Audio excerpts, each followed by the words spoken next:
Hello everyone, welcome to episode 63 of this awesome, amazing Osu Let's Play series. In the last episode, I talked about analyzing your replays and how that can be helpful, and I also showed you the replay analyzer named Rewind. And in this episode, I want to talk about live streaming. So streaming, not necessarily playing stream apps on Osu, but actually live streaming your gameplay, probably on twitch.tv, and I'll talk about how you can get into that, what it can be helpful for, and things like that. And speaking of twitch.tv, by the way, a quick shout out that I personally live stream every single day over at twitch.tv, so that will be linked in the description. But if you want to hang out with me or ask me questions, watch me play this game, anything like that, please be sure to stop by, say hello, and also bonus points if you tell me that you came from this Let's Play series. We'll be very, very happy to see you there. So I will not go into how to set up your stream and start your stream in this video. There are many, many videos already like that out there, so you can probably just Google it. But I do want to talk about my thoughts on actually getting into streaming as a creator, specifically in the Osu category, and I'll just sort of give my thoughts on that. So also I'd like to shout out thank you to bluechromemina in the comments of the last episode for suggesting this topic. Yes, if you guys have suggestions for future topics, please leave them in the comments, because I do read all the comments on these videos. But yes, with that, let's get started. So personally, okay, I'll probably just start by talking about my personal experience with how I started live streaming.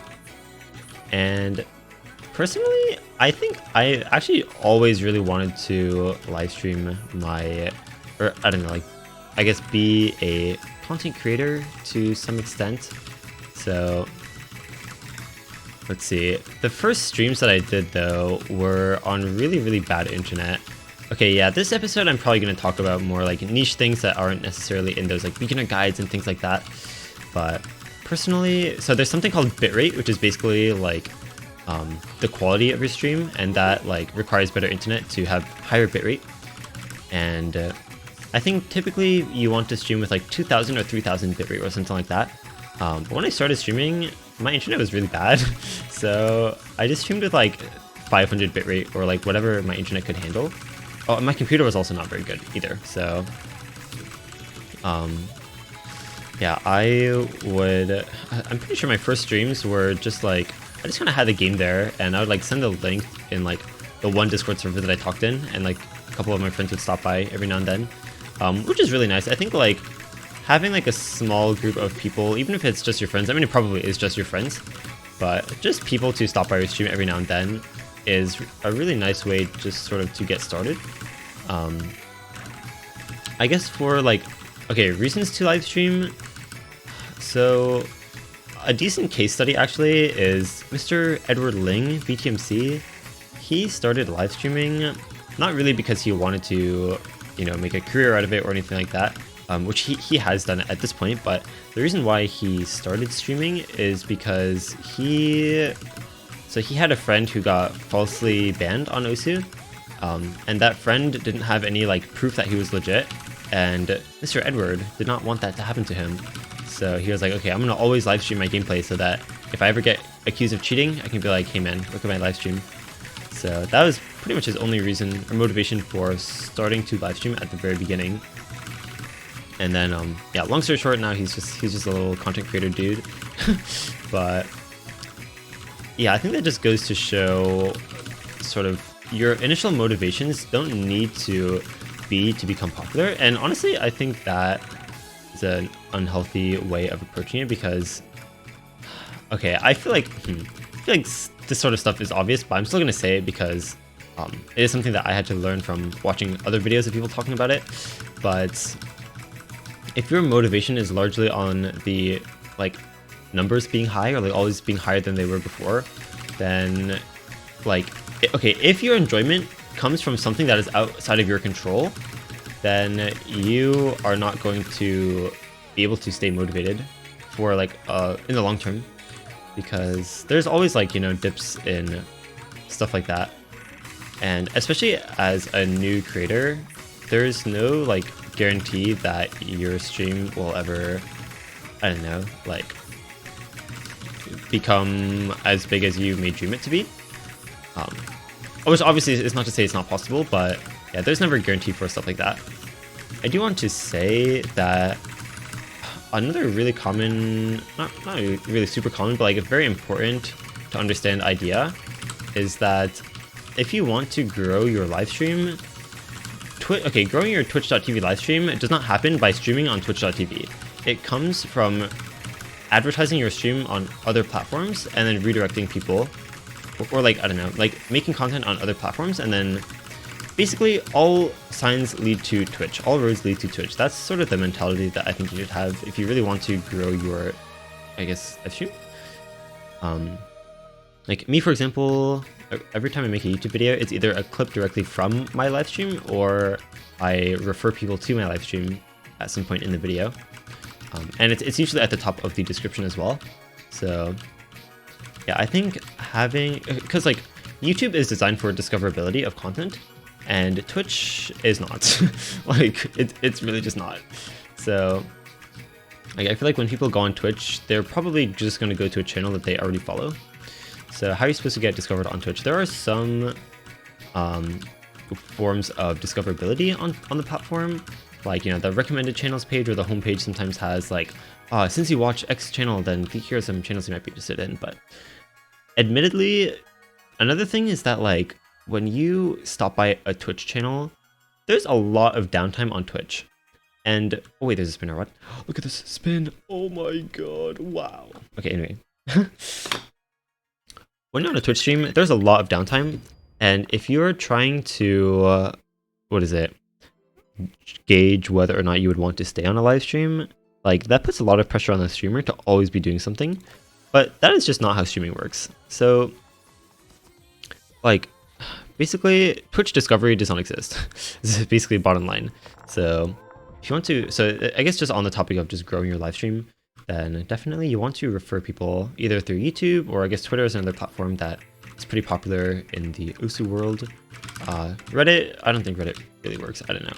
TikTok also doesn't really work, in my opinion. But yeah, because okay, I feel like the target audience for TikTok and Twitch are like polar opposite. Because TikTok is all about just like absolutely zero downtime, short attention span, and Twitch is sort of the complete opposite. Is like, you know, real time engagement with like viewers, and things like that. So this map is insane. The song is so good. Look at this, look at this. Let's go. Okay, sorry. So, I also, okay, I think that's pretty much it. Osu, or let's see, as far as Osu goes, I think YouTube and Twitter are the biggest social media platforms. For, I guess, I don't know, as a creator, I would say. But yeah, okay, so as far as actually like, another part about growing your stream, I think this is like the most obvious thing, but it still needs to be said, is like, in order for people to want to watch your stream, they need a reason to watch your stream. And so basically you need to offer something, and that is basically, okay, so there's basically a scale, or how I see it is there's like a 2-point scale of personality and gameplay. So you could be like offering 100%, like 100% of what you offer as a streamer is like really high quality gameplay. That would be probably people like Baksay or CookieZ to some extent. They do have some personality that shines through, but for the most part, you know, it's just their hand cam and, you know, gameplay. I think Emmerich sometimes also streams. He does use camera, or not camera, microphone every now and then, but yeah, I think you guys get the idea. So there's like pure gameplay streams, and then there's like pure personality streams, and then there's like sort of in the middle, or like I guess some streamers that offer a little bit of both. But yeah, I think you need to have some reason why people want to watch your streams. And also, oh, what?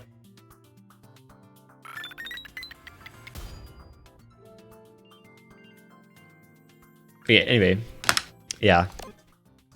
Yeah, okay, yeah.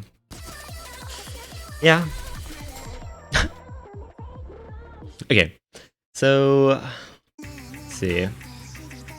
I was going to say something on that topic, and I do not remember. I got so thrown off.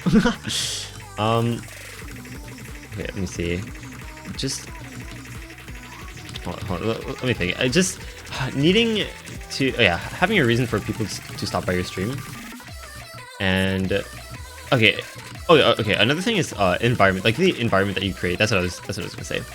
So I guess regardless of like, even if you are like largely like 99% gameplay, there's always some sort of personality that shines through in your streams, either through like messages that you type in chat, or maybe in like the songs that you play or stuff like that, or like whether or not you take song requests in the context of Osu.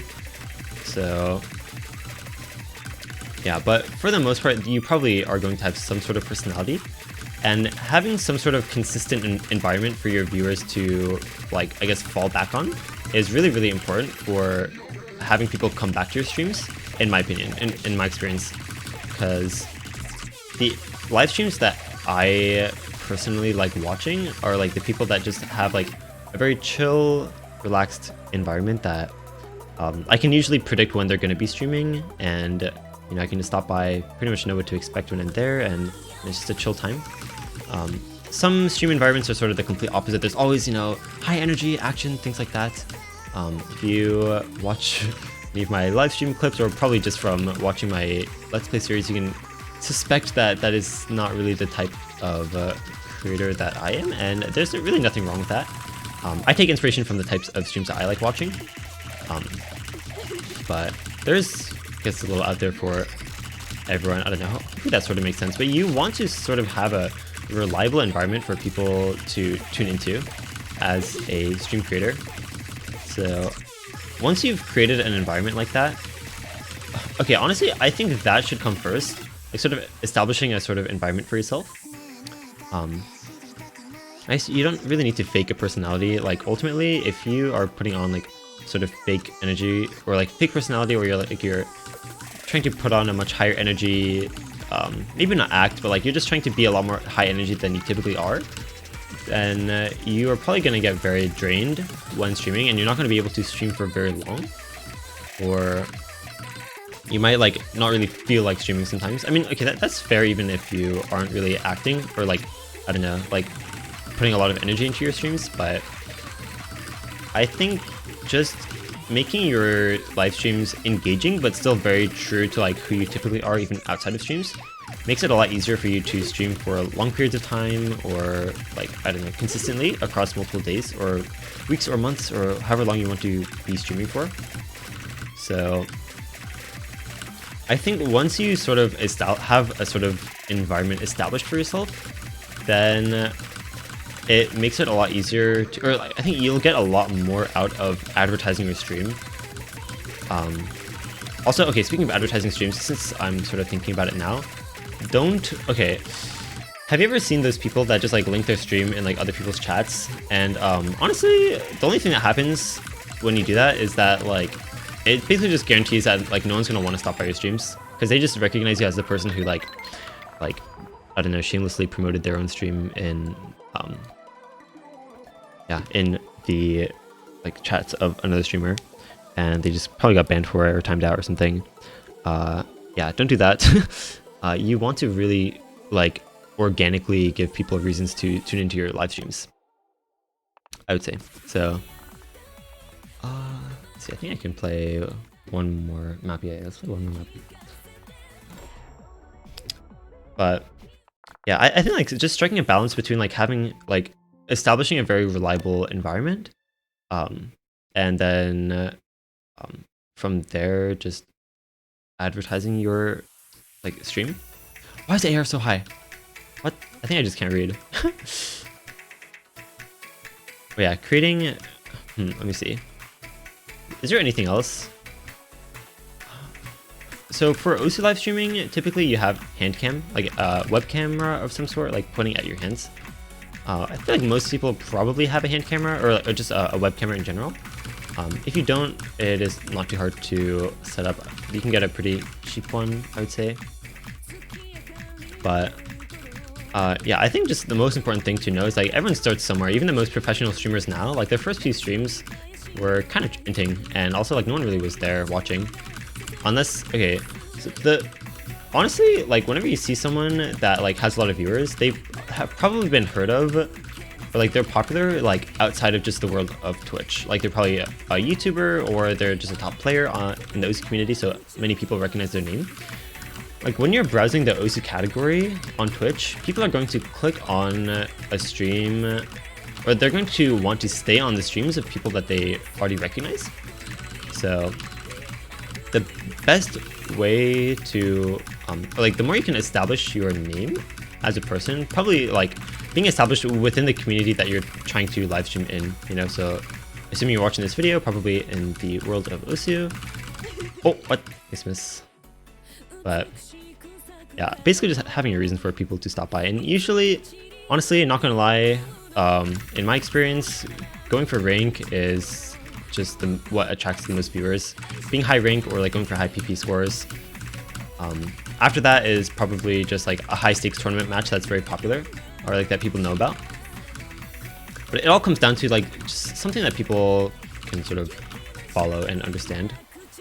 So let's see. Personally, I think, okay, so I can talk about how I sort of started as a streamer as well. Okay, I guess I was trying to talk about it at the beginning and then I sort of got sidetracked, but basically I started streaming sort of like randomly casual. I would just like stream like my random sessions, just kind of whatever I was doing. And that also eventually included all of my tournament matches.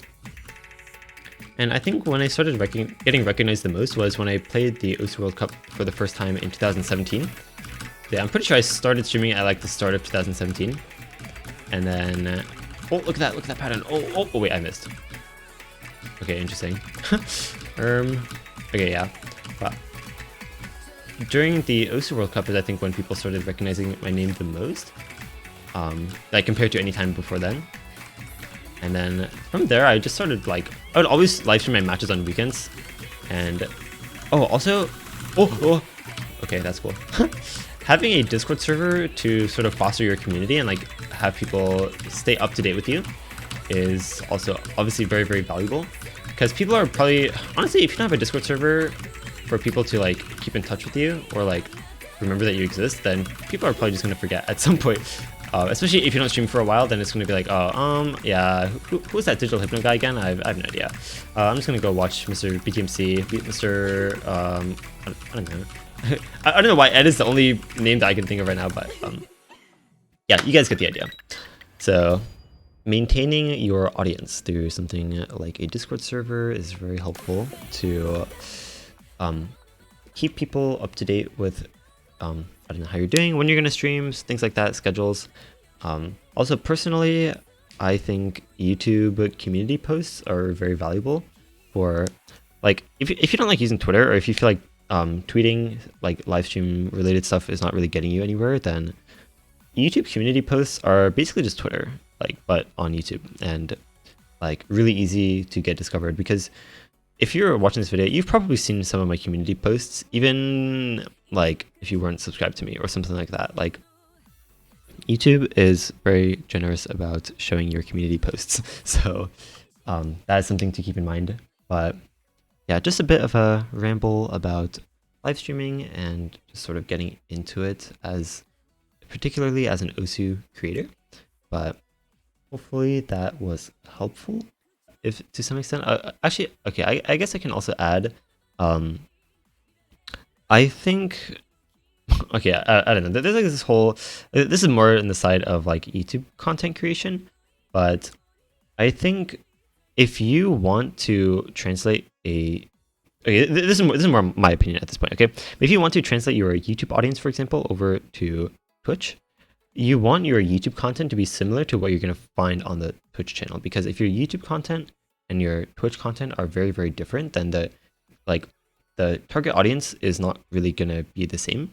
It's basically the same reason why I said that like TikTok viewership doesn't translate very well to Twitch, because it's like a polar opposite type of target audience. But YouTube, for example, I feel like if you have, it's like Twitch is very unedited, like it's always unedited, right? Live streams. So if your YouTube content is very unedited or minimally edited and very similar to the things that you will find on the Twitch stream, then I think it is a lot easier to translate an audience over. But if you have like very super flashy animations, and or not animations, but like editing and things like that, then it's not exactly the same as what you would find on your live streams. So personally, I am a strong advocate for unedited content, partly because it is more similar to what you find on Twitch, but also because it is like a trillion times easier and takes way less time to actually make videos. But yep. If you know, I'm pretty sure like I've uploaded like 200 videos in the last 2 months, and they're like all unedited. So we're pretty much all unedited, or like very minimally. But yeah, just a bit of a ramble on that as well. But hopefully you found this helpful. If you have any future topics you would want me to cover, please leave them in the comments. I do read all the comments on these videos. So yes, and also if you're watching in the future, please check out my channel, watch my future videos, and I guess also my previous ones. But yeah, I don't know, last words of encouragement: if you want to get into content creation and live streaming in particular, really just sort of start doing it, and establish some sort of routine for yourself, and that will make it a lot easier for like people to want to stop by your streams. Like basically you should do exactly what you would do if you had actually made it all the way, and then people will start taking note of your, I guess, environment. And if your environment is what a like sort of ideal streamer environment would be like, then that is what's going to, I don't know, get you there, in my experience. So yes, with that, see you guys next time.